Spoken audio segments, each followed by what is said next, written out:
And now, from beyond our dimension, this is the JeffMara podcast. Here's Jeff. My guest is Dr. Dan Seda, author, near-death experiencer, accomplished psychic, multidisciplinary performer, and starseed with a PhD in transpersonal psychology. Dan has done it all, and we have him here with us today to tell us about it. Dan, thank you so much for joining us and welcome. Thank you so much, Jeff. Appreciate it. Well, if you don't mind, can we start with your NDE? Sure, yeah. Okay, so at the age of 4, I was diagnosed with acute lymphoblastic leukemia, and I went through all of the hospitalization and surgeries and whatnot. And I had two pretty close experiences with death. One of them, I remember actually having the near-death experience that I didn't know was a near-death experience at the time, because I was a young kid, I didn't understand it. But at 5, I remember flatlining, or at least, how do I say? I remember watching me with the doctors stepping outside of my body, and watching this as if it was like a television show or something. I knew certain details that I wasn't told until much later. But I had flatlined. There were maybe 3 to 4 people, one person in and out, packing, one person basically backpacking me with ice, another person assisting. And they were trying to get my fever to go down. And then I had flatlined after that, and I had a grand mal seizure, so my body was like up like that, and the only thing touching the hospital table was the tip of my head and my heels. So at that point, I was like gone. And I remember a very tall being to my right, which is kind of weird to say because it's just a very strange thing. But when I was there, it felt like a male, so his presence, I knew. It felt and sensed like I knew everything, and I loved everything, and I was a part of everything, which was very confusing at the time. But I knew a few things that were logistical, like I couldn't look at this guy, because if I did, I would want to go with him. And that was something that I really remembered in my being, which still is strange. But anyways, so at that point, there was some communication going on. It was very subtle and respectful and wise. And then a question was essentially offered to me: do you want to stay? Look at all the things you would be able to do. I didn't have what most NDers have as adults usually, which is kind of like a life review, etc. I didn't have that. I just had this what felt like instantaneous communication, and yet it also felt like it lasted for a very long time. So very strange time experience. But then I looked at my body, and then at that point, my attention went to where I was, and then memories and thoughts started coming up, and things I couldn't quite understand. Perhaps even future consequences too. And I got almost lost and drawn in that. And then basically I just popped back into my body. And I remember waking up consciously. This may have been a few days later, I don't remember. All I remember is waking up consciously in the hospital bed playing a puzzle. And I actually had the pieces. I had a piece in my hand. And I was putting together the puzzle. And that's when I consciously woke up, which is really weird. Well, thank you for sharing that with us. As a child suffering from cancer, did you understand the severity of it and fear dying? And also, after you had your NDE, was that fear alleviated? That's a great question. I remember the whole time never fearing anything. And I remember feeling and hearing the fear from other people and doing everything I can to make them feel comfortable in my presence. Because when you're in the hospital, especially as a child, there's a lot of sadness that people try to alleviate as much as possible. But after having the near-death experience, it made my psychic connections much more alive. I could feel the presence of people much more. I could hear people's thoughts much more. A lot of those types of clairaudient, clairsentient things started really developing in me, and it made my relationships with people challenging because when you're in a relationship, an intimate relationship, whether it's family or whatever, with someone who's very intuitive, the intuitive person can kind of read through the BS and can touch the emotions that are hard to express with a lot of people. So with an empathic person, if someone is saying something but they're feeling something else, that disconnect is very hard for the empathic person to deal with, especially if they don't really know who they are. So this whole process of kind of coming into my own as Starseed much later, it took all these discoveries to then make sense of it all, in just under 4 decades.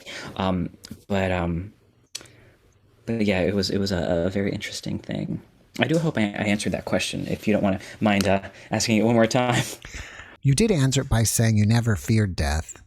Ah, yes. And then, so since you never feared death, there was probably not a change, not fearing death afterwards. So, Yes, thank you for that. Well, the fear is a very important part because I never once ever feared anything because as a young child, I even write in my first book, Waiting for Life, it's my memoir.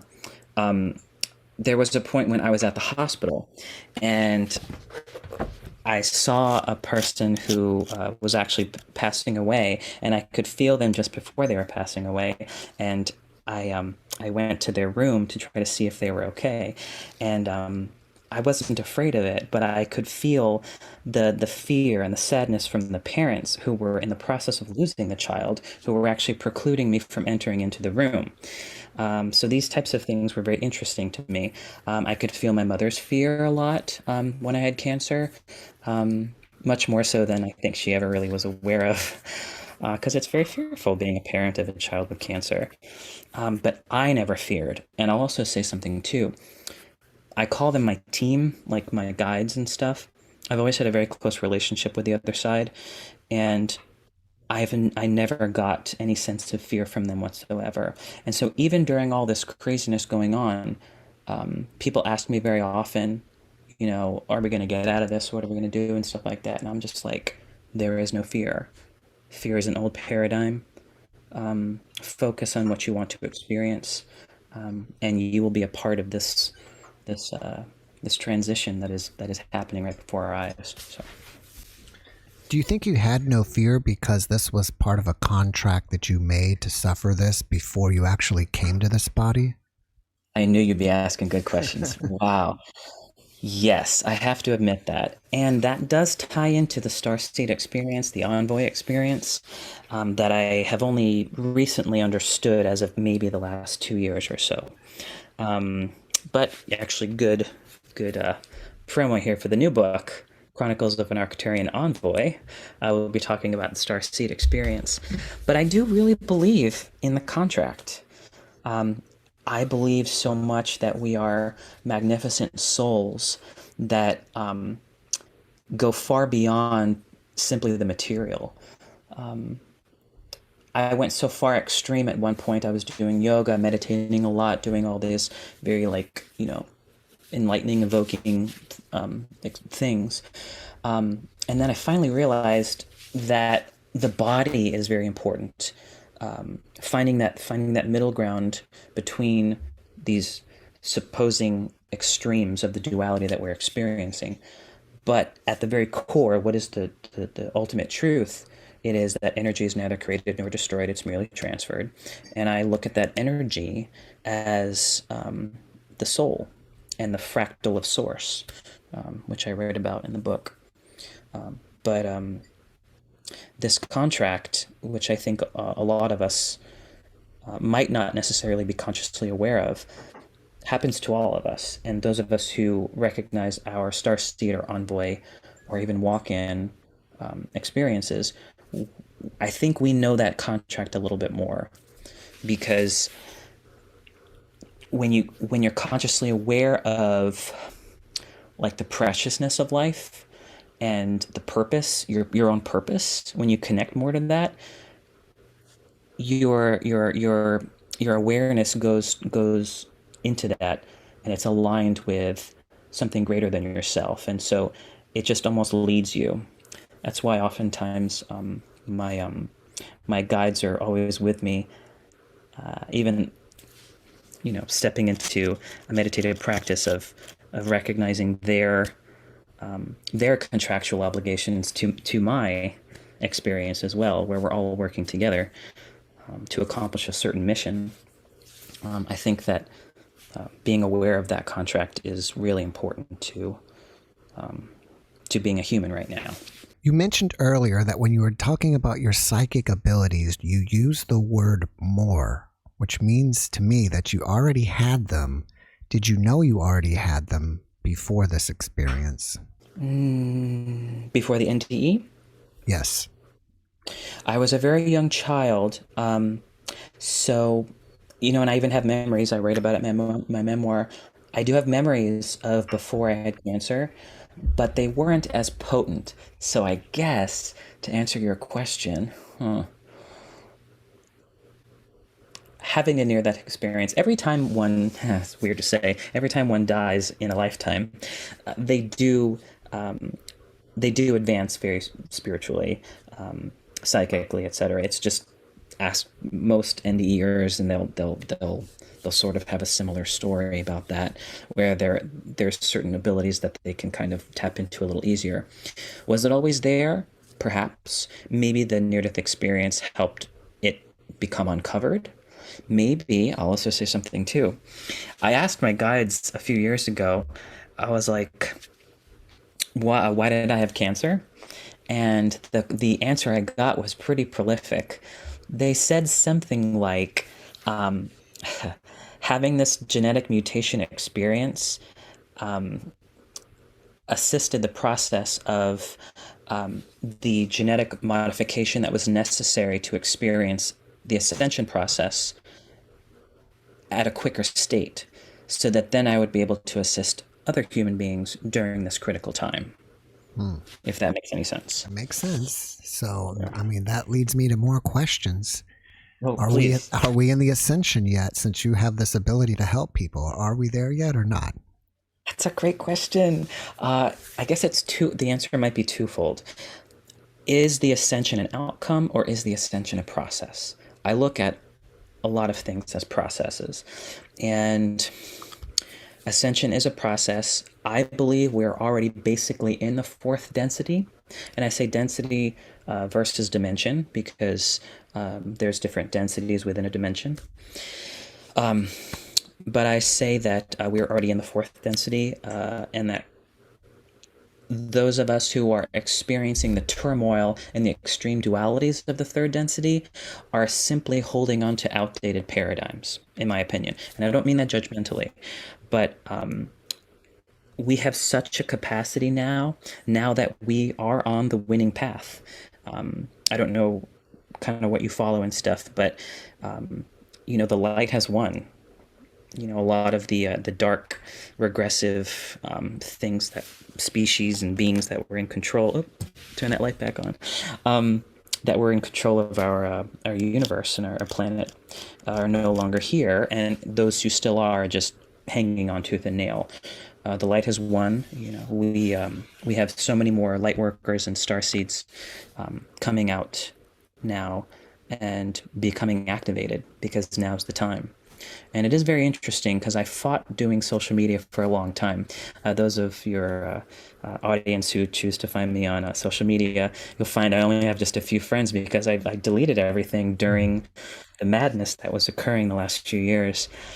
It was just too taxing for me, and I had to discover my own path. So again, I apologize if I'm going tangentially somewhere else. So reel me back in if you need me to. No, you're fine. Okay. But the process of ascension, I believe, is here, and it never was supposed to be painless.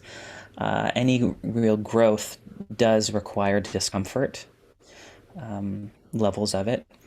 But I've always somehow been okay with doing the necessary work in order to align myself with what I have always felt was my higher mission and path. Yeah. Do you think that the being that was next to you was an Arcturian? Oh man, your questions. Okay, so when I wrote my first book, I was struggling a lot when I wrote my first book because it was a collection of journal entries that I'd had since I was a teenager, early 20s as well, throughout my 30s. And I came a little closer to Christianity because I was trying to make sense of things. And I think Christianity, just like every other religion, has its wonderful, wonderful components and parts to it. And there's all truths to different religions, but becoming closer to Christianity helped me see that the being could have been a savior of some sort, given where I was thinking at the time. So I was like, could it be Jesus? I don't know. Could it have been a past loved one? I don't know, because when I feel into it, it did not feel like a deceased loved one. I mean, I'm in communication with my deceased loved ones very often. My grandpa, especially my grandma. We have a very good time.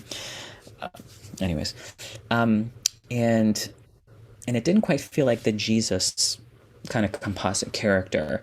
There's an energy that people can call upon in the name of Jesus that we can discuss within a whole podcast if you'd like. I think that's a very fascinating concept. I also do talk about the Andromedan history of religion in the book as well, in the Chronicles of an Arcturian Envoy book. But to answer your question, yes, I do. And I say that confidently because it just makes solid sense. And what I've learned about the Arcturians through just my communications and what little research I've done, they are predominantly at a ninth density, which is very high density, and there's not really a hint of ego involved. And it's so beautiful because they're always in service, and it's so humble to be in their presence. And the person I was with, it felt like family that I'd never had before, especially, and it's sad to say, but especially like on this planet. Starseeds in general never really feel at home on Earth, and they always feel like they are in search of a higher purpose, and once they find it, they go for it quite adamantly because it somehow aligns them to stay here in this density to accomplish something that's larger. But yeah, I've never really felt at home here, which is, it's sad to a lot of people, but to me it's just normal. And that's caused a lot of rifts, but also a lot of great, wonderful things, meeting all types of new people, being able to feel comfortable in my skin enough to be with people who feel like outcasts or misfits and stuff, and to find common ground and to help them heal too. Because my healing journey's taken several decades. But it just all culminated in the past year after I had the past life regression, which was really cool in my doctoral program. But to answer your question, yes, I think it was. Can you tell us about the moment that you discovered you were a starseed? Yeah. So I was in a doctoral program in transpersonal psychology, and we were on a retreat at the IONS Institute in, is it Petaluma, California? It was California somewhere. But transpersonal psychology is amazing. It's one of the only psychologies that allowed the discussion of strange things as being potential reality. I knew at a very young age that I was going to be a doctor, but I thought it was supposed to be a medical doctor because back in the maybe 80s, I was watching, Doogie Howser. I'm like, oh, I'm supposed to be that guy. But no, it didn't happen that way. But I became a sort of a PhD later, which of course made total sense because I love researching, I love writing, I love intellectual discussion. So we had this lovely instructor, and she was a kind of an expert in transcendent experiences, and she had us do a past life regression. Okay, so we all sat down. It was a very comfortable situation. There was pillows, wonderful people, lots of love. It was great. In the woods, beautiful. She goes through the regression. And because I trusted this person, I really allowed myself to go into it and with no judgment, which is very important when you do these types of things. The process of discernment is important, but allowing yourself to open up to an experience in a safe environment is important. So I did that, and I went whoosh, right into the experience. She basically said, okay, so we're going to pick up on our last lifetime. What do you see, what do you hear? All of it was sort of being asked, and we were not speaking, we were just taking it in and answering the questions for ourselves. And afterwards, we drew what our experiences were. I wish I would have brought that. I have it in a box somewhere. I'll show it to you next time. But it was basically, I drew a treatment, which is like 6 blocks of certain scenes that popped out at me when I had this experience. So the experience was, the first scene was I looked down at my feet, and my feet were blue, and they were large feet. And I scrolled up, and my skin was blue, and I looked up, and there were things whizzing around, and I was obviously in a different planet, although I didn't understand it at the time. And my skin was blue, my hands were blue. Cut to the next scene, I was with a woman, and I knew she was like my wife, but there was no wife things. It was just, there was this woman I was sharing my life with. Very interesting. So the concepts of marriage and stuff are very human. Like ring on my finger and, I own half of you. None of that. It was very beautiful and free. And oddly enough, I am gay in this lifetime. So it was weird for me to kind of have this relationship with this woman. But I allowed myself to go into it. It was beautiful. And this is how I know that it wasn't just a little fluke. I only felt 4 emotions the whole time. And they were simplistic, and they were logical, and they were not too deep. They were just love, joy, compassion, and understanding. That was it. That's all I felt. There was no fear. There was no dread. There was no, oh, I missed this, I'm yearning this. No, it was excitement. It was joyful. It was very high vibratory. And my analytical mind was at bay, but there was parts of me that were questioning, is this real? And then I tried to maybe tap into, could this be this? And my guides were basically saying, no, this is it. And so I let that go, and I kept going with the trajectory. And then the next scene was, I was surrounded by my children. I think there were maybe 4 or 5, and they were all cute little blue beings that were their own amazing spirits. It was basically like they were all evolved beings that were finally, I shouldn't say finally, because that's speaking from my human sense, but they were able to enjoy their life without any preconceived anythings. It was just, they were powerful beings at a very young age.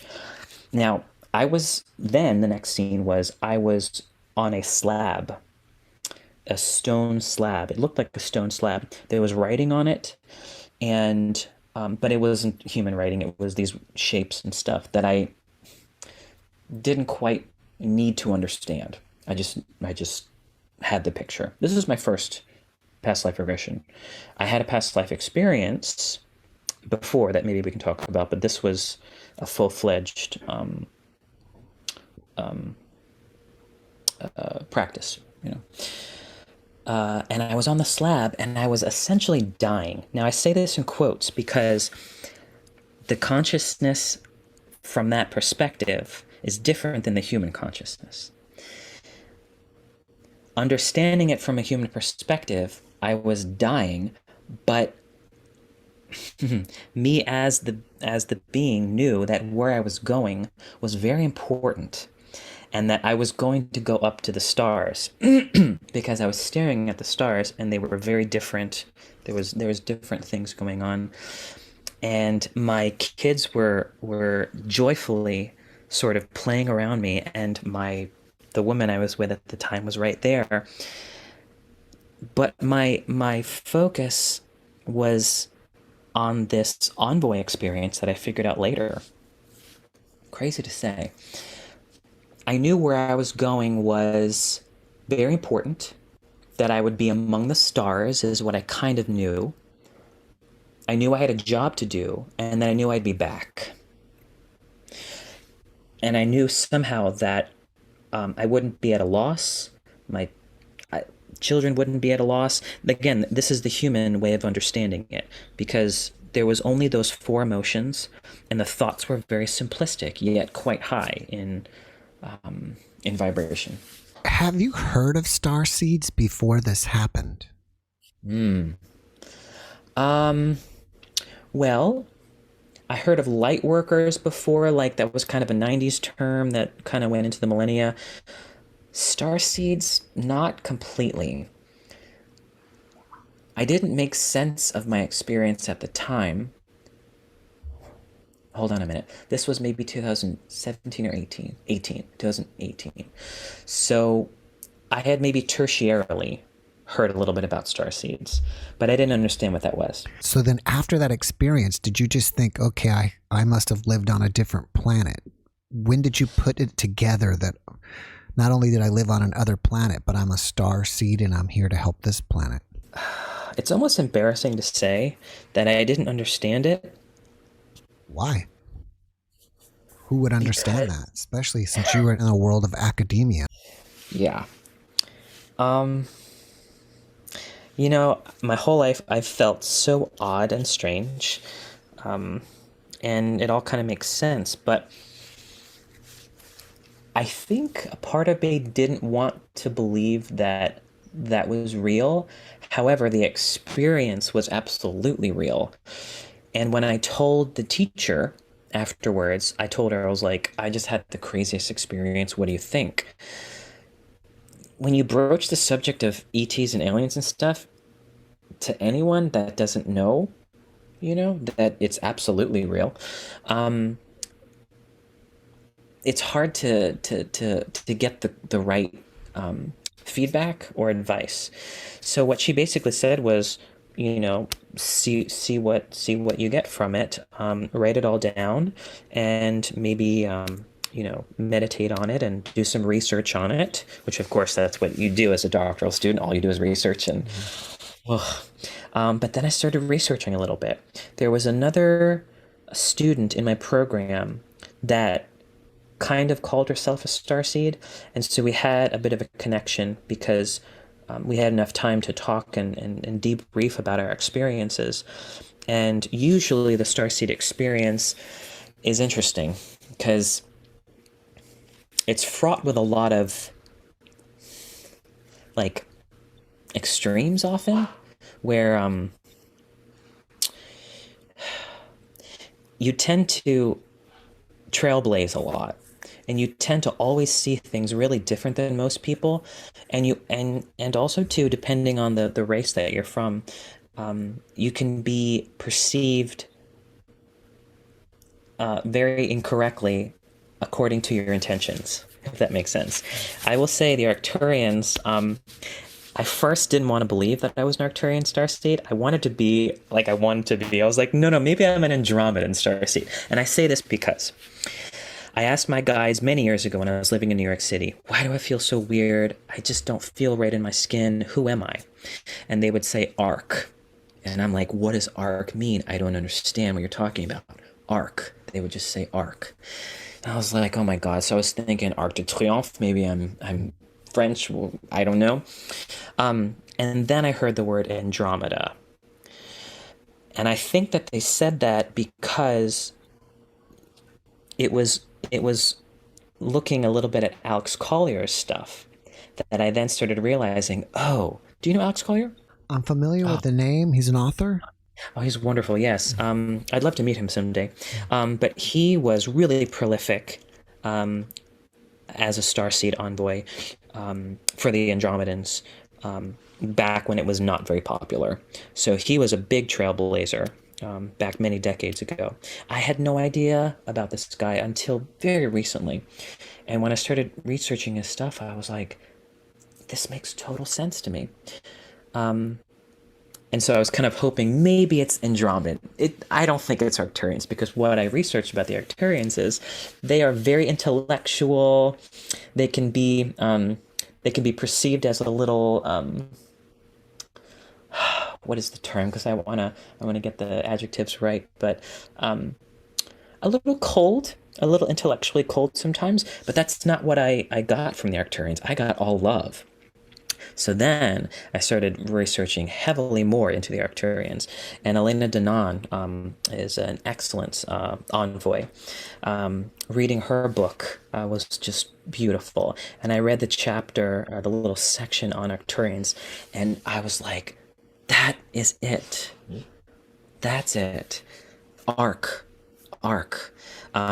Arcturians can tend to be confused with Andromedans a little bit because they're both blue, and as humans, not all of us still believe in extraterrestrials, no matter how much of evidence is out there. It's like you just you walk down the street and you trip over stuff. But I had interesting experiences before that. Where I was in the presence of, actually, you asked me earlier if I'd ever had kind of physical contact with aliens.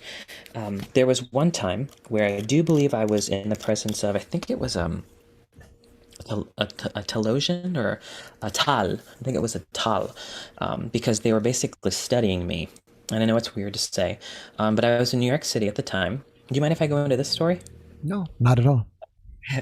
I was in New York City at the time, and when I was living in New York City, I was very poor. I was a performer, and I was walking out, probably going from one gig to the next or whatever, and I was very spiritual, and I was a yoga instructor. I did many things in New York City, and I came across this sort of vortex in the street. And people were just milling about, doing their thing. And it was kind of at the corner of what I think is maybe a church, because there was iron fence and stuff. And I walked past it like normal, and there was nobody there. And then all of a sudden, I sensed something on the back of my neck, like something was not touching me, but it was like, I need to turn around. So I turned around, and all of a sudden, I saw this very beautiful woman with like kind of dark hair, kind of olive-ish, maybe just tan skin, very kind of like kind of piercing, questioning eyes, and she was dressed in what do I call this? She was like riding her bike, and she had this bike gear on. It was very interesting. And I was like, oh, that's weird. I didn't see this person. And I don't know what happened, but like something just told me to go over there, because her bike was off to the side, and it looked like she had been in an accident. But if I really think about it, it looked like what she was doing was kind of like baiting me to come talk to her. I don't know how to say that more clearly. But I went over there, and I was really surprised that nobody had stopped to see this person. And when I entered her presence, it was like there was a bubble around me that the only thing that mattered was me and her. And so I was like, "Are you okay?"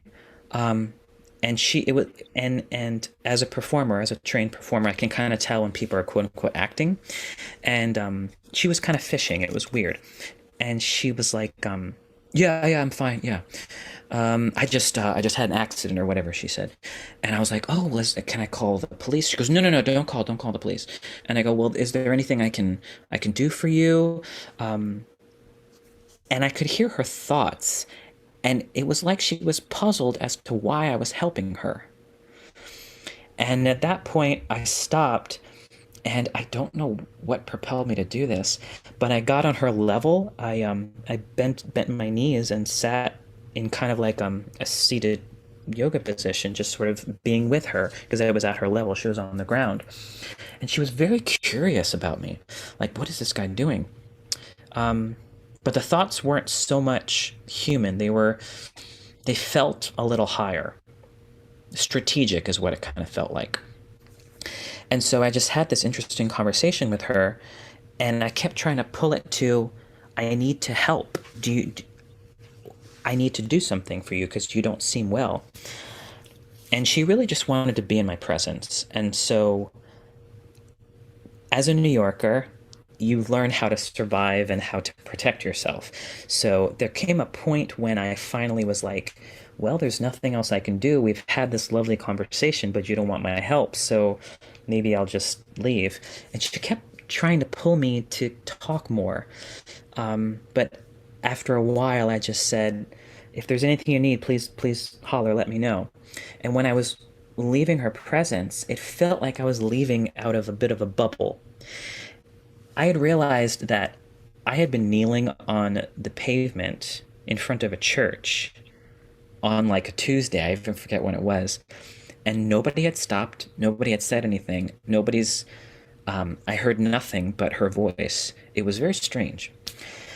But then once I left, I just took a few steps, and I had just passed the iron gate, and I turned around, and nobody was there. There was no bicycle, there was no woman, there was no nothing. Now, I'm talking, it was split seconds. 1, 2, 3 steps, turn around. Nobody was there. And me being the yogi spiritual person that I was back then in my 20s, I was just like, maybe it was an angel, maybe it was this and that. But now that I know more about starseeds, it probably was an experience with an extraterrestrial who was probably there to kind of learn more about me. And if you don't mind me saying, what I got from that, because I've had multiple tests afterwards, usually occurring in my dream, from different species, usually Arcturian in nature, or at least the Arcturians prompted these interactions. Oh, so much to talk about. But what my overall feeling was, she was very intrigued as to why I would care so much about someone else like that. That's essentially the lesson that I got from that. And apparently I was a good representative of humanity, I guess, or something. I don't know. I'm going to go back to this. So you had your past life regression with the instructor. You had this experience where you saw that you were blue and an Arcturian. Then you went and did research and probably discovered more that, okay, I must be Arcturian. Then how did you put it together that maybe I was an Arcturian in my last life and now I'm here helping out humanity? So good. Okay. And a lot of this, if you don't mind me saying, this is actually my first interview that I've ever done, talking about this type of stuff. And it's actually still kind of vulnerable for me because I am talking about things that are very personal, and it's scary because I've never done this before. You're doing fantastic. And I guess I should be more aware of that because I have these conversations every day. So that's a good lesson for me to learn out and hearing you saying that. Well, you're doing great. So thank you. But one thing I will say is, this is really weird. So, okay. There's been often times when I have felt my consciousness split, where I have very vivid recall, or at least conscious awareness of being in stasis, moving in liquid. And God, it's so weird. And then my consciousness comes back into where I am now. And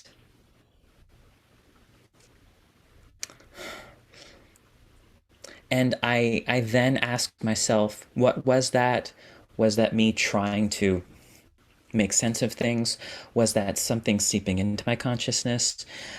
This daydreaming quality, this going in and out of densities, recalling my experiences and my life as an Arcturian. It's not easy, especially when the majority of your experiences have been so vastly different from so many people around you, those in your family, biological family. But when did it all make sense? As a starseed, you understand truth as the highest goal of any situation. And that led me in my 20s to be like a social activist and everything else. I went to the extremes. But as in my 30s, I was married to a very stable man. And so that kind of grounded me a lot. But it also forced me to really think about who I really am at my core. And so being in that type of relationship, even though there was ups and downs, and there was certainly challenges on both ends, and being alive nowadays in the Great Awakening, there was no question as to who I am, because I started getting involved in the cosmic disclosure community. On Gaia TV, David Wilcock and Corey Good, they kind of started that kind of awakening process for me, I'll say. And I gravitated towards them. I was there the first show they did, and I watched all of that. And a lot of what they talked about made absolute sense to me. Then, after that, I read my books, I did my research. When I found Dr. Michael Salla, Elena Denon, Megan Rose, Alex Collier, Vivian Chevette, these types of people, their experiences I could completely relate to on my own end, because they weren't talking about what you see on the television every day. They weren't talking about the stuff that we're droned to accept as truth in schools.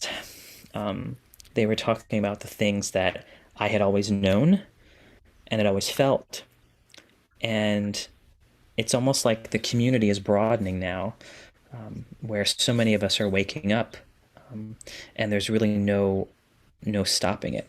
It appears that it's difficult for you to talk about this. You use the word embarrassing.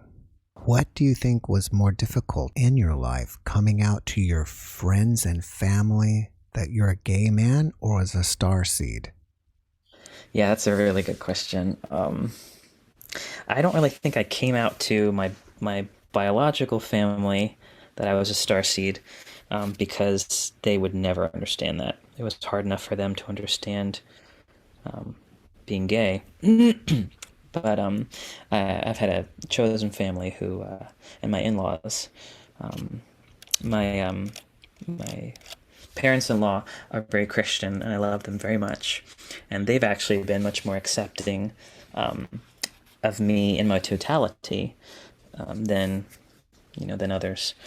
And so when I came out to my very Christian mother-in-law that I might be a starseed, she was there with me sort of during the process, and she was like, well, Dan, I don't know if I believe all that, but the more you tell me, the more I'm interested. And she's been really great, really great. Being able to be in the presence of someone who can have our own beliefs and still see the good in me coming more into my own, and also seeing too the interesting synchronicities that occur in my life, and that occurred in my life ever since I discovered my Starseed experiences and stuff. So yeah, it's been fantastic. What's been harder? Probably the Starseed thing. Being gay was very hard, but I've already dealt with all that. Right. I would say, since you haven't told your biological family it's that you're a starseed, it must be harder. Yeah, maybe this is a coming out experience for me yet again. Have you discovered what your mission is here? Yes, and this is something that I've always known for a long time, and it has culminated in many publications. I created a textbook that was basically channeled from what we call the Ohorai Way, or the Arcturian Way, which is basically the Arcturian philosophy. That I didn't know. Remember, a lot of my experiences, I didn't know what I was experiencing. I just had to capture it. And so I captured it in my books. But my first publication I was working on was the textbook. And it was basically... It culminated into a 5-month life coaching program that was channeled. What I did was I put a snow globe microphone on my desk. I lit a candle. I connected to my guides, and I said, "Tell me what to write." I got on the computer, and it turned into a week after week after week of information. My moon is in Virgo, so I like organization. So it just continued to work out there. And in a matter of maybe 2 months or so, I had an entire textbook that I didn't know what to do with. I created a life coaching company in 2015. I used that textbook. I had many clients. It's been fantastic ever since. And then I knew I had to get my PhD in transpersonal psychology so that I could help people understand more of this and research and get truth and get closer to the truth for a lot of people. Mission-oriented wise, my mission has always been to assist the process of ascension for humanity. And of course, that's a very big task, but many starseeds feel that way, where it's not about us, it's about the work. And I got my master's in public administration in New York City, and concentration was in nonprofit management, and I'm very mission driven. That's just how I kind of am, and that's what a lot of nonprofits are as well. So for me, it's never been about the accolades, it's never been about the money, never even been about the need for, to essentially, have the apologies or have the you did greats. It's about how's the work being received, and is the work being accomplished, and that's basically my mission. And if you hear Charlie exasperating over there, he's an old pup, 14 years old, and he's just like, I want to go back outside. It's raining, Charlie. You can't do that. It's interesting that you mentioned your consciousness being in a liquid state. I've had a couple of near-death experiencer guests. During their near-death, they went to a water planet. Oh, cool. And recently I just had a guest that is a hypnotherapist, and she hypnotized a client and they went to the water planet. So that brought my curiosity to think maybe you have been to the water planet. Do you know anything about that? Yes. Yes. So there is not just a water planet. There's many water planets. There's many aquatic species. In fact, our beautiful whales and dolphins were brought over here from another planet. So they're remarkable beings, very highly intelligent. I remember when I did the past life regression, I got the blue being thing, but then there was also 2 other scenes that popped up. One of them was underwater as an aquatic being, but I knew that was not my last lifetime, but that was a lifetime sort of back in the day, if that makes any sense. So there's a lot of that. Do you astral travel at all? Yeah, very much so. You have to be very careful with astral travel. There's a lot of artificial intelligence still going on these days, but it's siphoning out because we won the war, thank goodness. But when you astral travel, you have to be very careful. You have to be very safe. You have to do it correctly. You have to protect yourself. So always surround yourself in a bubble of white light. Call upon your guides to assist the process, and hopefully you can do that all in a very safe experience.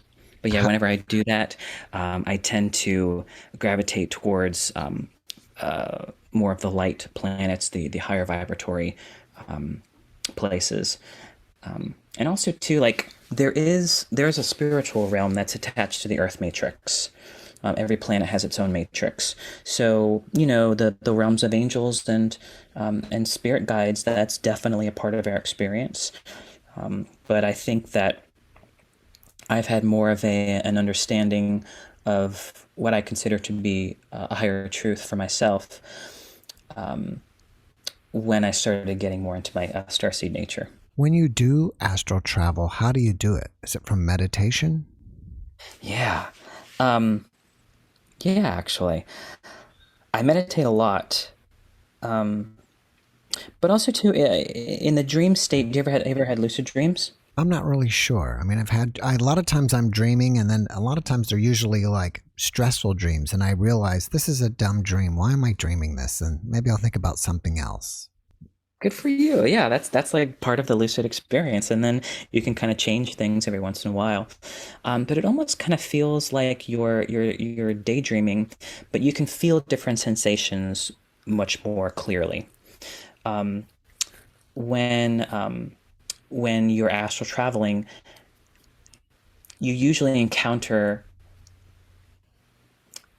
things, beings, messages that you haven't heard before, and or it's new information that you've never consciously recalled per se.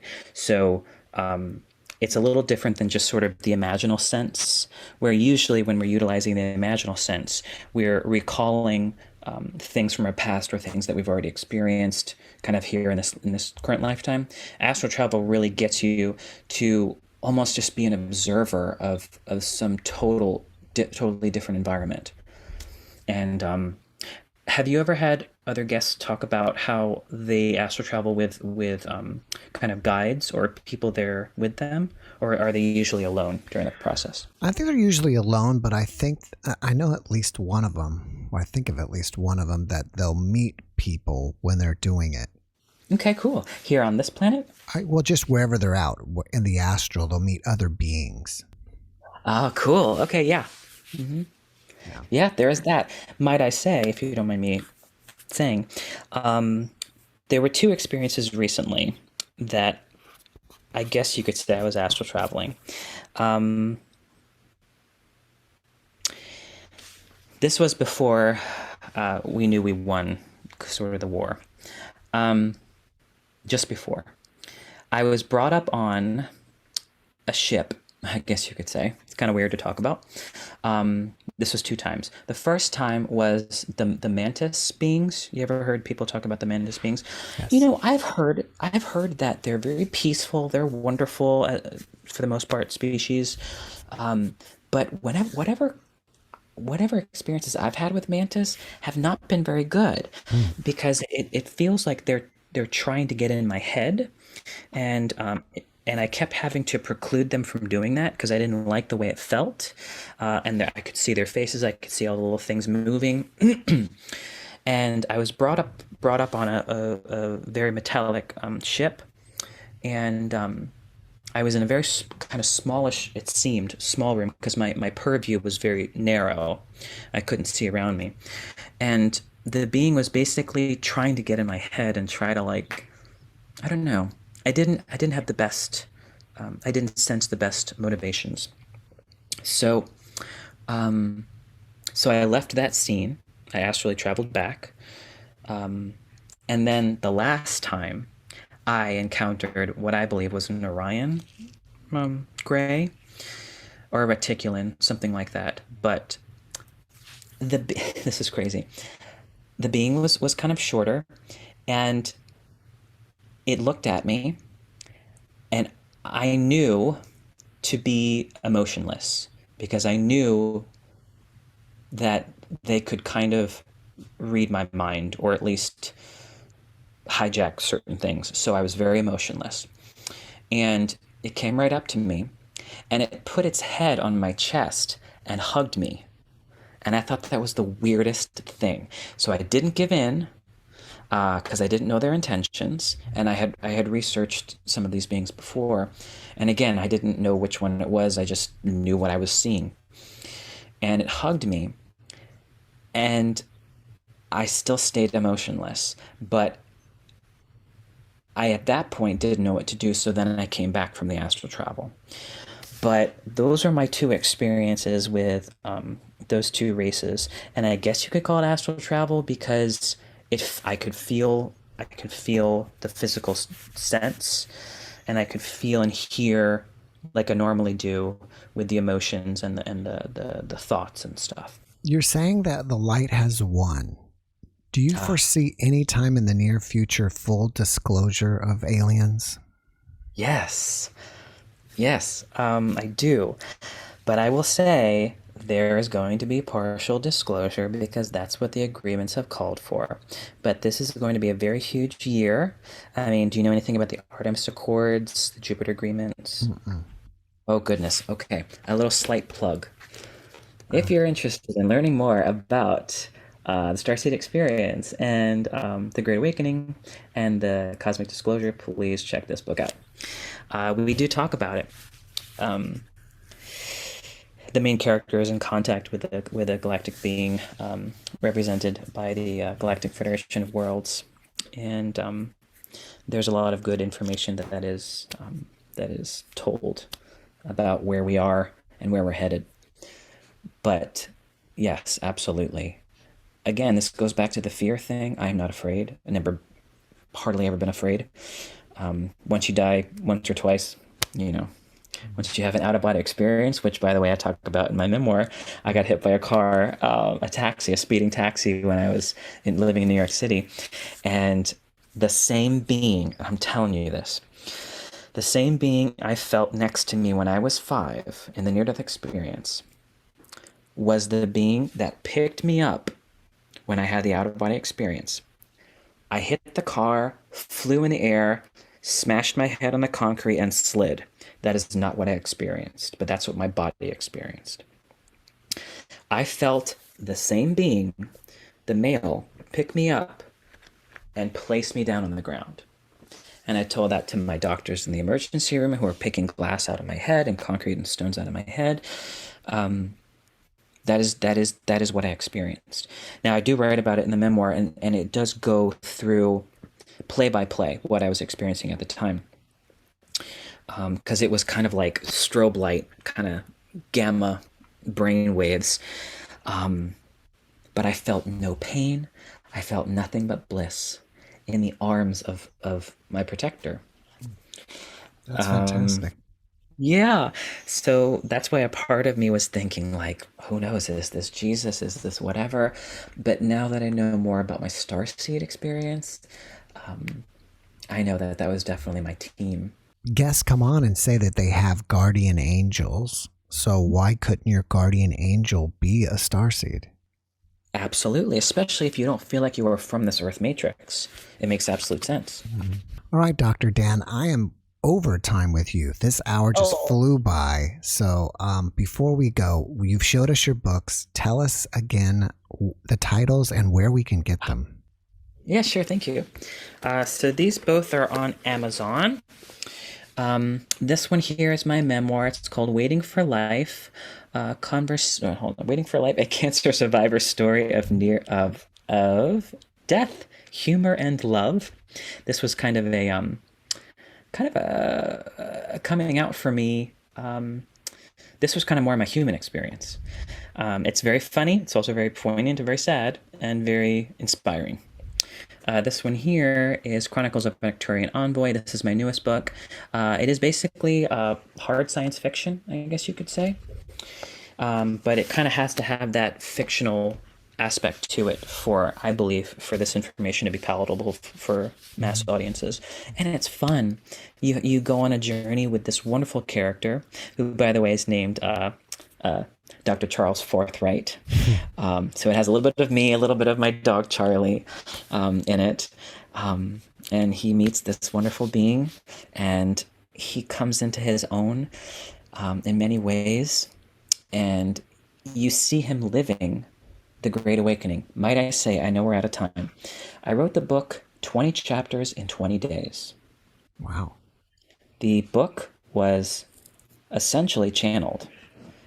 Not exactly the same way as my textbook was, but I wrote this book in 20 days. My editor has been amazing, and it's worth it. It's a wonderful read.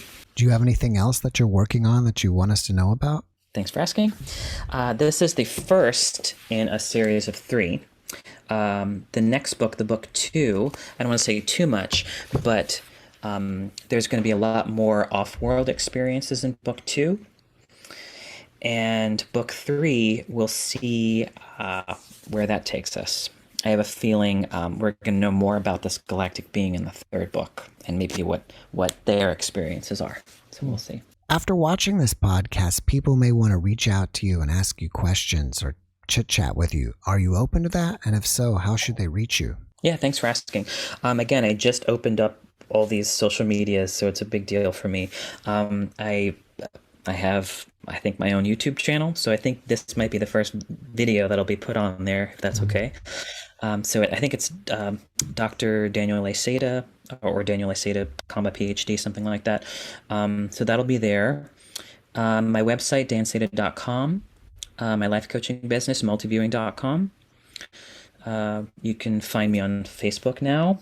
I have a professional page under my name. Feel free to like that. Message me anytime. And yeah, I'm excited to see where the future is headed. 2 things. I'm going to be having my human life. I teach piano and voice at a studio here in Raleigh, and I'm having an interesting master class on Saturday for a voice master class. So if you're interested in that, hook me up. The last thing is there's a Mind, Body, Spirit Expo the end of February in Raleigh. I will be doing psychic readings there and being a guest speaker talking about my book. So that's great. All right, well, before we finish up, can you leave us with one last positive message? Ooh, okay. Well, my friend actually bookmarked this from my memoir because it's her favorite line. And I guess I would like to leave you with, the people who will love you the most are those you consider your family, whether biological or not, and that's really all that matters.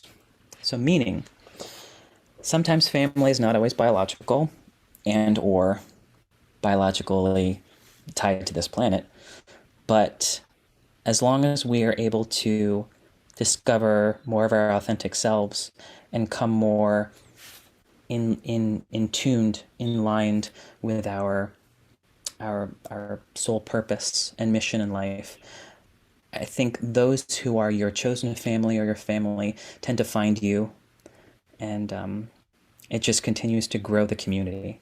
And I think that's kind of what it's all about. So I'm excited to meet lots of new people and share some wonderful love and light and knowledge with the rest of this beautiful planet. Well, I think that's a great message. And I'm happy that you're writing 2 more books, because that gives me 2 more reasons to get you back on the podcast.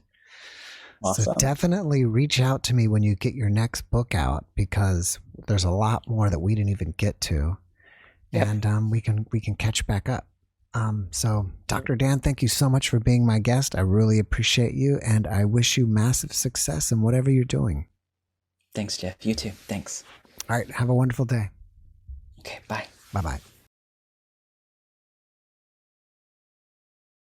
Thanks for watching the JeffMara podcast. I really appreciate you. Another way to show support is through YouTube memberships. And if you do, there are loyalty badges and other perks depending on your level of membership. All you need to do is click the join button underneath the video to find out more. Thank you for your support.